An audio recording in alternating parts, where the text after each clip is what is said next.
Hi, and welcome to Answers News for Thursday, November the 15th. I'm here today with Bodie Hodge. Hi, Avery. How are you? I'm all right. I got a bit of a cold, so if my voice sounds a little weird, that's why. Just getting over that. You know, this latest winter storm was named Avery. It was. Yep. And I've kind of gotten picked on that it's my fault, considering that, and the fact that I'm Canadian. We'll blame you. That's right. Yeah. You know. Everyone just seems to pick on me for that. But Well, we have a studio audience. We do? Let them hear you. Let's hear you. Come on. There they are. Now, and Georgia was supposed to be with us today, but her power was out, so she is stuck at home today. So it's just We've had some pretty rough weather around these parts. We had a big ice storm last night. And, we sure did. I've got some pictures here. It's beautiful, but it's dangerous. Gorgeous. Makes me feel right at home. Yeah, a lot of the trees snap. A lot of people lose power because of that. Here at the museum. Those are some pictures from here. See, when I grew up on the farm, I hated things like this because we'd always have to go out and get the cows in or whatever it might be. Made for a lot of extra work. It would knock down the fences, and then we'd have to fix the fences a lot of times while it's icing.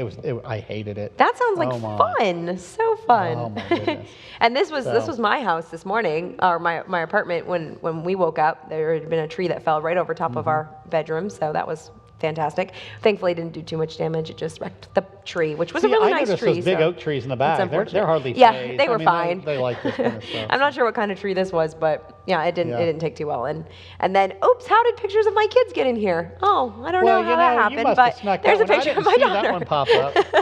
And then a picture of my son and my daughter. Don't know how those ones got in there. Yep. We're just waiting for people to hop on here. Starting next week is our Christmas programs. Next Friday, right after Thanksgiving. We start Christmas Town here at the Creation Museum and Christmas Time down at the Ark. Black Friday? Yes. They started on Black Friday. So if you want to avoid the Black Friday crowds of shopping, you can come down to the Ark, and we have the beautiful lights down there and the ice skating rink where you can skate on the synthetic ice and all kinds of fun Christmas stuff. And here we have live nativity and gorgeous garden of lights. Lots of really fun stuff going on. So creationmuseum.org/Christmas or arkencounter.com/Christmas, and you can learn more about that. And we'd love to have you join us. That's running all the way through to December 31st, closed Christmas Eve and Christmas Day. All right. So it should be fun. All right. I think we're good to probably start here. You got a bunch of people. Got a lot of people coming on. Someone from Toronto. Hi, fellow Canadian, or at least fellow person in Canada. Yeah, we have some people here from Canada that's in the audience, and someone from Russia and Pennsylvania. We even have people from the United States. Go figure that out. We did. What are the odds of that? So, all right. Stuff, so. Our first news item. This has been all over the news, all over social media for the last little while. A couple days. Stan Lee, who is the most people would know him as the co-creator of Marvel, a lot of the different Marvel characters, Spider-Man, Thor, Hulk, etc.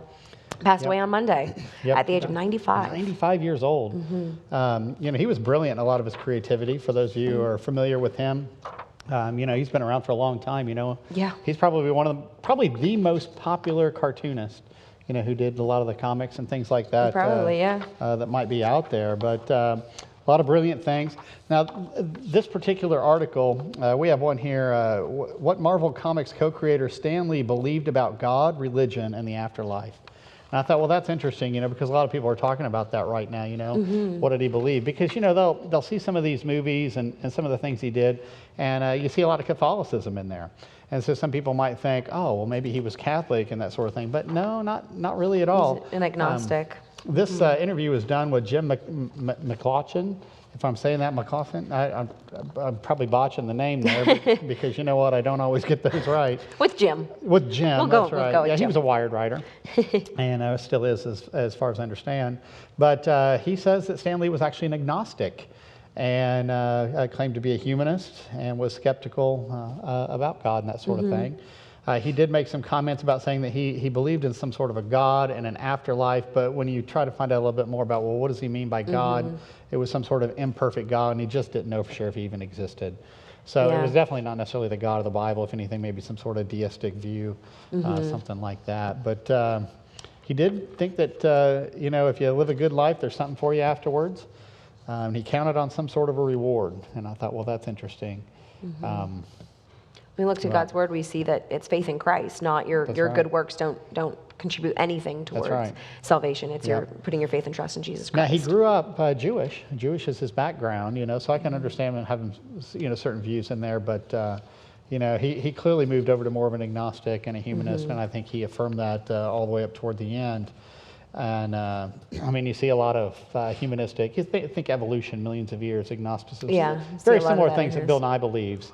And you'll see some of that in some of his work as well. Think of X-Men or Spider-Man, you know, mutations are going to lead to that next level and that sort of thing. And I know a lot of people have been influenced by that sort of thing.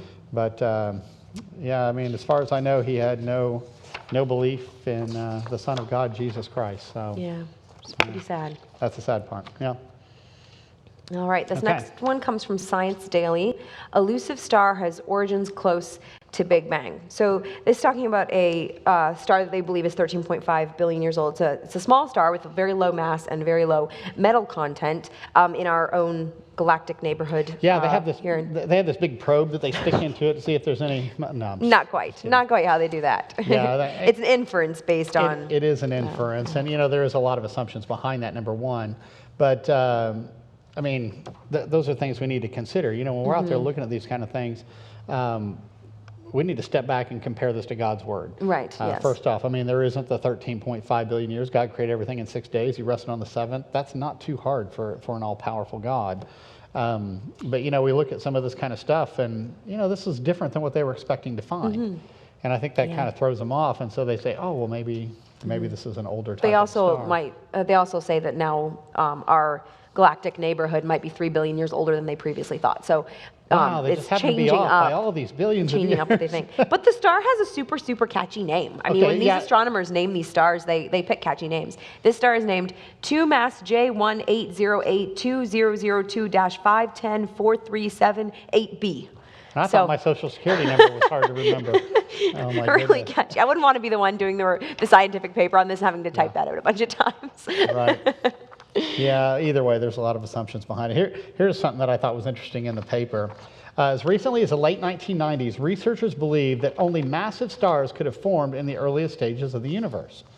Now, of course, they've realized that that's not the case. They've got problems in their with that. Evolutionary worldview. So in other words, they've had all these predictions that have turned out to be false. Now, instead of throwing out the view, what they do is they keep just trying to make different predictions until they maybe try to land one. They talk a lot in this article about theories of star formation, and which has never been observed. But you read through this, and it sounds like, oh yeah, this is definitely what happened, but it's actually something that's never been observed. They've never observed a star forming, and of course that's because God created the stars on day 4 of Creation Week. You know, the Bible says that the heavens declare the glory of God. When we see all these fascinating things out here, you know, we expect to find it. In my understanding, this is an incredible confirmation of what we read in the Bible. So I think that's kind of neat. But well, at any rate. Obviously, we disagree with the time. So. This is a really cool one. This one also comes from Science Daily. Moths survive bat predation through acoustic camouflage fur. So moths are eaten by a lot of bats, of course. That's for a lot of bats, that's their primary prey. And of course, they use echolocation I'd to rather locate they eat them. all the mosquitoes. Yeah, me too. Leave the moths alone, eat the mosquitoes. But they use echolocation, of course. And so these moths actually have acoustic fur that keeps basically muffles the bats. Yeah, basically, the noises that they when send they shoot out the sound and want it to bounce back, it really messes their with ultrasonic the calls. Yeah, it's really neat. So it helps them. Basically, it becomes like a stealth coating that keeps them from being found by the bats. You know, and it's funny. They're like, oh yeah, these moths have developed passive defenses over millions of years. Have evolved it, yeah. No, these. It's clearly an example of design. I mean, it's a tremendous design, and engineers are hoping to copy the design in order to make really tiny sound absorbers and things. Like they're copying what they see because God is the master designer. And what they're saying made is incredible. You know, if you compare this to butterflies absorb sound about 20%, where these are absorbing about 85%. Of the sound energy, which is pretty cool. That's a pretty good amount. So it really does throw the bats off. Yeah. It increased removing the fur rather increased their detection risk by 38%. So it's really quite effective. I bet they're warmer too. You know, in an ice storm like this, you think they'd be warmer? I don't know if they would do so well in an ice storm like this. Okay. This is coming out of New Zealand. Most Kiwis, that is people from New Zealand, support some form of euthanasia. Otago study. So this looked at about 20 years worth of research on the views of Kiwis regarding euthanasia, and they found that on average about 68.3% of New Zealanders support euthanasia and 15.7% are neutral, unsure. So that means 84% of people in New Zealand would not speak out against legislation, which is what they're proposing. They're putting through some legislation regarding euthanasia and or this wasn't assisted dying. just a small survey. They surveyed over 36,000 people. So quite a number of people. But I thought, wow, that's interesting. There's only about 14.9% of people oppose the legislation. Well, I decided to look something up. I thought, well, what is the population demographics in New Zealand? And I found that for the people over the age of 65, it's about 15%. I thought, really? Because they would be the ones being targeted for a lot of this. You know, I mean, of course, there's disabled people that they would want to target as well, as sad as this is. But they're calling it an end-of-life choice bill. You know, we've seen this in other places, you know, where they Netherlands, Belgium, Canada. Sort of thing. Yeah, Canada is with kids even can and they let these bills go through, and then all of a sudden it's not just when you choose to end your own life, it's when your family or when the government or exactly. So it's a slippery slope. It is for sure, and I mean it's murder. It's nothing short of murder. They're killing these people who have terminal illnesses or are suffering or in pain. They're choosing to kill them. It's pretty sad. We're seeing this increasingly throughout the West. This is becoming more and more common. Yeah, for people of all ages too. All right, let's shift from New Zealand and move over to Canada. Christian parents in Canada see foster application rejected over beliefs on homosexuality and spanking. So this was a couple in Ontario, Canada, which is where I come from, that applied to become foster parents. And during the interview process, they were asked some pretty biased sounding questions, like, for example, are you one of those churches that still believes the Bible's true? It was written thousands of years ago, and obviously the world has changed. Wow, talking about an attack on Christianity, an attack on the Bible, there it is. Ask them what their views are on homosexuality, on spanking, on things like that. And regarding like spanking, the CAS, the Children's Aid Services in Canada, told them, okay, you're not allowed to spank foster children or your own children. If you have foster children in the home, you have to sign this form. And while the couple believes that spanking is an acceptable form of discipline, they were willing to sign the form in order to become foster parents. And even though they were willing to do that, CAS still said, nope, you're not allowed to foster because you don't agree. Basically, you have a conviction about this, and so you must you don't agree with us. So you must conform to their belief system. They said, we want to let you know that the policies of our agency do not appear to fit with your values and beliefs, and therefore, you read Proverbs 13:24, and it says that those who spare the rod to their children hate them. And then it turns around and says, those who love their children discipline them. And, we're in a culture now where there's this mentality, oh, well, if you discipline your child, well, then you hate them. You see, they reverse it. They turn it around backwards. The reason for discipline, and of course, you don't ever want to overdo that sort of thing. It's got to be within moderation, that sort of thing, too. No, it's motivated by love, not by anger. That's or by, right. And you know what? I mean, that's the kind of thing. You do that to try to set your children straight so that they don't go out and be evil and just keep going in the wrong directions. But, it's interesting, as you look at this article, I mean, it really is. It's all because of their values and beliefs that they were rejected. In other words, they said, if you're a Christian and you believe the Bible, you can't be part of this. And, so as a government-sanctioned thing, they're essentially taking a stand on a particular religion. A religion that opposes Christianity. And the husband who was involved with this, he said on Facebook, it wasn't enough that we demonstrated that we would love any child that was placed in our home. It wasn't enough that we would provide a safe place for a child to learn and grow. We had to believe differently. That's not conformity, that's conversion. We live in Canada, a country that is celebrated worldwide for our spirit of inclusion and our culture of diversity. If inclusion and diversity are going to continue to thrive in our country, we must give each other the freedom to think differently. And that's really what it is. It's government coercion to say, if you believe differently from the status quo, from what the government has deemed acceptable, then you're not eligible to, to foster, to adopt. And all sorts of things, this isn't the first time this has happened. This happened earlier in Alberta, too, where a couple was banned for adopting. In the letter that was sent to him, it says, we also want to let you know that the policies of our agency do not appear to fit with your values and beliefs, and therefore we will be unable to move forward with an approval for your family as a resource home.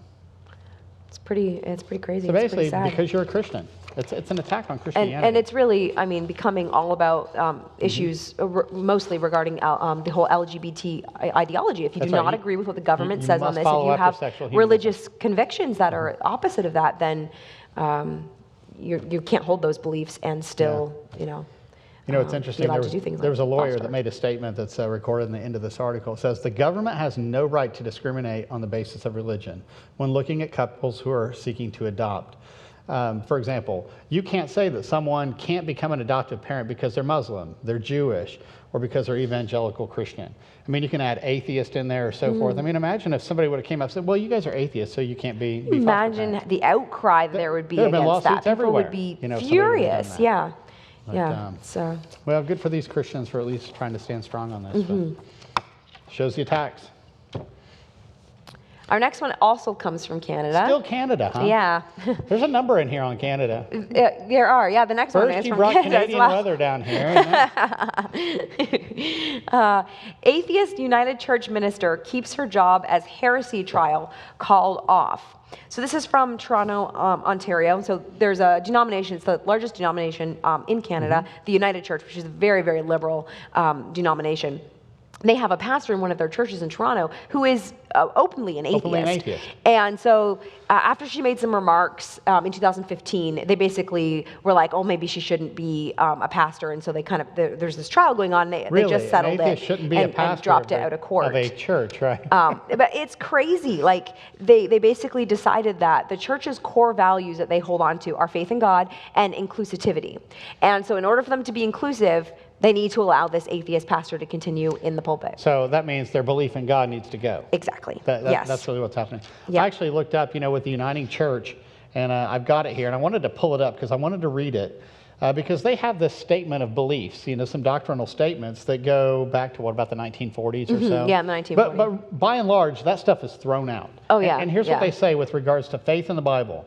The Bible is a shared standard for our faith, but members are not required to adhere to any particular creed or formulation of doctrine. So you can just believe whatever you want and still be a member of the church. Let me ask you, is that really a church? No. Because a church is a body of believers, the bride of Christ. Yeah. And so here you have people who don't even believe in God. Let alone have put their faith and trust in Christ. Right. It's just shocking. They reject the very book of what defines what love is and so forth, I actually looked up West Hills United Church, the actual church that this lady is, that's an atheist, is supposed to be the pastor of here. And they actually describe themselves as a spiritual community made up of theists, agnostics, and atheists. So is it even really a church? I mean, it's more like a club. Yeah. A club for people to go hang out and just, have fun and do some social justice or whatever. But it's really, it has absolutely nothing to do with the church made up in the New Testament. Oh, yeah, for sure.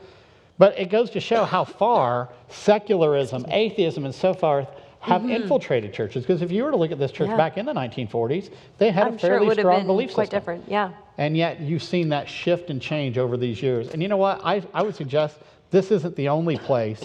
Boy, you're just coughing up a storm, aren't you? Yeah, this isn't the only place where we're seeing an infiltration of secularism. And sometimes it's very subtle. Little steps, little steps, little steps. Now all of a sudden they're like an atheist for a pastor. Oh, yeah, that's fine, whatever. But you know what? They gave up creation a long time ago. They've adopted humanism and they've adopted evolutionism. And I'm just having a great time over here because the storm of Avery is actually affecting her directly here. But yeah, we'll move on from that. Boy, we start talking about Canada, you really get choked up. Apparently. Sorry. I'm like crying. This is all on my microphone's off. Okay, this next one let's. Here, you know what? I'll talk about this next one. Let's try and push through. People with Down syndrome apply to be the first humans on the endangered species list. Ponder that for just a moment. An endangered species list is a list of animals that are endangered. And they said, hey, you know what? We fit this category so well that we're going to apply to be the first human species to be put on this list. So they've applied for this. They say that their lives are endangered primarily because of abortion. And for those who don't know, around various parts of the world, particularly Europe, places like Iceland are well known for this. they have been aborting children with Down syndrome. Iceland has come out saying, hey, they're almost 100% Down syndrome free. They think it's a wonderful, great thing because they keep killing them all. And so there's a lot of people with Down syndrome who are saying, we're targets. And they don't like being targets, and I don't blame them. I'll tell you what, this is terrible. This is a form of eugenics. Yes. To try to exterminate a group of people. And it just breaks my heart to see this sort of thing. But consider, this isn't the only group of people that have been attacked. You go back to World War II. I mean, the Jews were heavily attacked. Had Hitler succeeded and tried to get a Jew-free Europe, I mean, Jews could have been the ones applying to be the first people on the endangered species list. There's hosts of different groups that could have been on this particular list, but now it's Down syndrome. Yeah, I have the ad here, actually, from the Canadian Down Syndrome Society. Sorry. You're probably wondering why I'm dressed like a polar bear. Or a lion. Or a panda. Is it because I'm strong? Roar. Because I'm beautiful? Nope. It's because like some animals, people with Down syndrome, people like me, are endangered. That's why we're applying to be the first. People on the endangered list. Jobs are scarce. And our community is shrinking. We have to fight for education. We need support. Like all these animals do. They make the world a more beautiful place. And so do we. Sign our petition at endangeredsyndrome.com.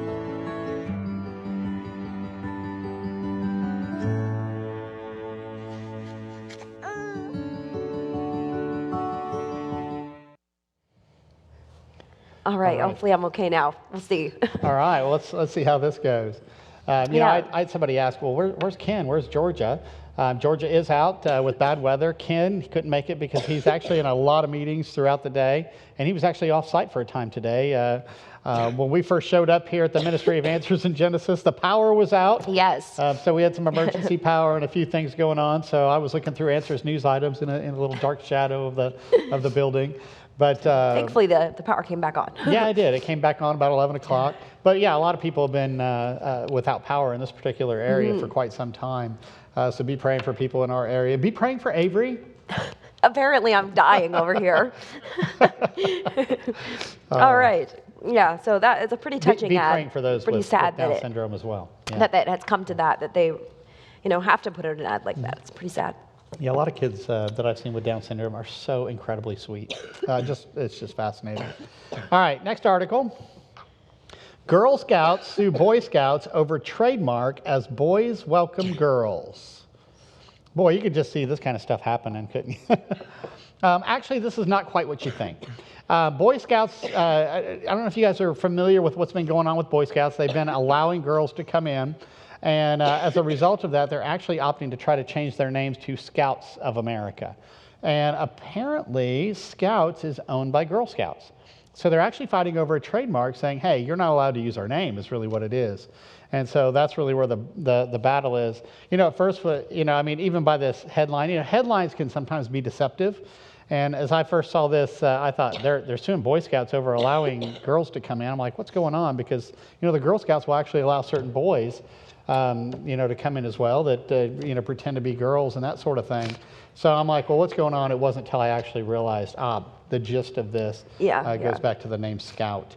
And so I thought, well, that's interesting. I could see him having a viable account on this, but. Yeah, and this all started because the Boy Scouts have basically lost their identity as a group because now that they're welcoming girls in, it's really. Right, and they've really been dropping. A lot of people have been jumping ship from Boy Scouts. And, I know a lot of Christians are like, well, what do we do? Because a lot of bad things have been happening in Boy Scouts and even with Girl Scouts. Mm-hmm. And, we've always recommended people, for Christians, go to Trail Life. Trail Life is a great one for the boys. It's a Christian-run organization, does a lot of things that the Boy Scouts had done, but more from a Christian perspective. You actually have a basis for a lot of these things. And for the girls, there's American Heritage Girls. And, those are actually benefiting from the loss from Boy Scouts because a lot of people are saying, I want my kids in a safe environment and that sort of thing. And so we encourage that as well. All right, this next one is pretty interesting. Maybe you better go ahead and read this one. Yeah, this one comes from... We evolved. No, they didn't evolve. They haven't turned into moths. They haven't turned into bats. Elephants are still elephants. What it is there's a number of elephants that have been slaughtered for ivory, particularly in Mozambique's national park and a lot of these different areas there to help fund the civil war that's been going on there. They estimate that there was only about 200 female elephants left there, and about half of them were tuskless. Now, this isn't a big deal. A lot of elephant females are tuskless. The Asian elephants, they're almost exclusively tuskless. You do find a few exceptions from time to time. Here in Cincinnati, we have some Asian elephants up here in the zoo, and the females, they don't have tusks. The males have nice tusks. But what they're seeing is, well, a lot of these female offspring are having babies, and the females aren't having tusks. Which makes sense, because if they are tuskless, they're not going to be killed by poachers, obviously, so they are more likely to reproduce. That's right. The ones with tusks keep getting killed, genes. and they're not passing on their genes. Yeah, this is just selection right there at its finest. Yeah. Really, it's almost a form of artificial selection, because right? it's humans who are picking them off, so. Humans are involved in that sort of thing. But so hopefully this will help elephant populations recover from some of the hunting and poaching that's gone on and whatnot. I mean, when you go to the fair and order an elephant ear, it's not really an elephant ear. It's actually funnel cake, just so people know. Those are okay. But the elephants use their tusks for a lot of different things, like stripping bark off trees and digging for minerals. So the scientists are interested to see how well they do without the. And I'm sure they'll survive very similar to the way the Asian. Well, they say they're surviving. They're just adapting to. But see, notice they had the genes there for this to either produce the tusks or not to produce the tusks. So it's not like new evolved information. This is information they already had, and really what it is they've lost the ability, if anything, to produce the tusks. But yeah, they want to throw the word out there. We evolved. They evolved to lose something. Yeah, it's a bait and switch. You have this change, but it's not. It's not the evolution that people tend to think of. So. Yep. But good news for the elephants, I will say. Yeah. Hopefully that helps their populations to recover a little bit. All right. This next one comes from Science Daily. The whole tooth, and nothing but the tooth. Sorry. As soon as you said that, I knew you were going to go there. The new method to One person laughed. Okay, good. We got at least one. There might be people out there watching. She says 2 people laughed. All right, good. Laughed. New method for finding biological sex from a single tooth. And this is significant because a lot of times when we would find like an ancient skull or a skeleton or teeth or whatever, one of the main ways that people would look to see if it was a male or a female, this is regarding humans, is you'd look at their pelvis. Their pelvis area. Men and women are actually designed a little bit different. I guess women have babies and men don't. So, there's a little bit different design. There's a bit of a difference, yes. But, a lot of times what they do is they just find just the skull or jaw. It's hard to tell whether it's male or female based on that. And lo and behold. Or if they're a child, they can't. It's harder to tell because that's right, they don't have those differences they yet. Don't have, or sometimes the baby teeth might be a little bit different. I haven't seen research on the baby teeth yet. Which I thought is interesting. Hey, when did you lose your last baby tooth? I was 19 when I lost my last baby tooth. You were 19 years old when you lost a baby tooth. Oh, I was, yeah. I was having some issues with it and finally went to the dentist and he's like, that's a baby tooth. I was like, oh, that's why it's wiggly. Oh. Makes sense.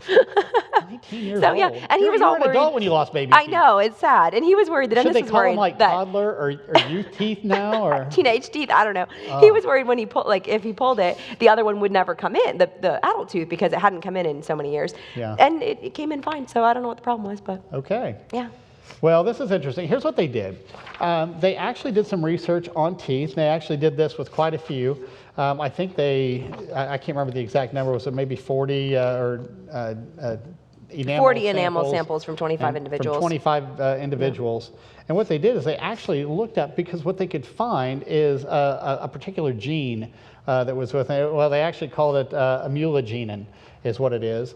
And apparently, when it comes to babies, you have an X and a Y, and immunogenin is actually there as well, with the X and with the Y.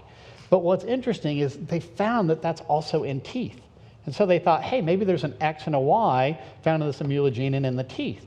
And so lo and behold, they did this research and they found that the females had the X and the male teeth would have the X and the Y immunogenin, and for versions of that protein. And so they were like, well, look at this. Now we can look at the teeth, do a little experiment, and find out if this was a male or a female. That's actually brilliant research. I think it's really good. And it adds to the very long list of things teeth can tell us about people from the past, which is pretty cool. One of the things they say is, a lot of times they can study teeth, and by looking at the wear patterns, they can tell what they ate. People who eat a lot of bone, things like that, it actually wears their teeth a little bit more. Or, the plaque that was on there can tell them about the bacteria was in there, and so Which is forth. really cool, because sometimes they can even tell this person died from such and such a disease because they can find the bacteria in the plaque in their teeth, which is really cool. Yep. So I some thought neat that was research neat. to just kind of help archaeologists out with a little bit more understanding I'm curious. of the past. I know they've done this with people. Would it work the same way with, say, animals? Yeah, I don't know. suspect that it may. I'd like to see some research going in that direction. Be interesting to see. Because we see a lot of teeth from animal in the fossil record, and I thought, hey, maybe we can find out a little bit about that. It's 2:29. Do we want to hit this last one, or? We are running out of time. Hey, you know what? We're in a culture where people a lot of times are not thinking right. As sad as it is, when we think God's thoughts after Him, we're thinking correctly. And, that's why we want to encourage people to start with the Bible and use that as their thinking to look at whatever subjects, whether it's teeth, whether it's the weather, whatever it might be, think in terms of what God has to say. And I want to encourage people to consider this book. This is from Dr. Jason Lisle. He's an astrophysicist, and he wrote a book called The Ultimate Proof of Creation. And what this book does is it helps you try to think correctly. Go back to the Bible. How does the Bible do apologetics? How does the Bible look at a lot of different aspects? It's a really good book. Whether it's logic or science or morality and so forth. And, I really benefited from reading this book a few years ago for sure. When it came out. But it still is a powerful book, The Ultimate Proof of Creation. So, and I don't know if you can see on this, if you look at the very, very front of it, you may not be able to see this in the picture, but it's got the Word of God in here in the shape of a fingerprint back behind. How cool is that? So at any rate, if you could sell a book by its cover, that should sell right there. But we are essentially out of time. So we will be back on Monday. We will be back on Monday. Will you be here on Monday? I think it's the regular crew on Monday, I think. Don't quote me on that, though, but I'm pretty sure. Well, it depends on the storms, too, I guess. We can find that out. But I hope you rest up and feel better. Thank you. Keep praying for Avery, and God bless you all. We wish you the best.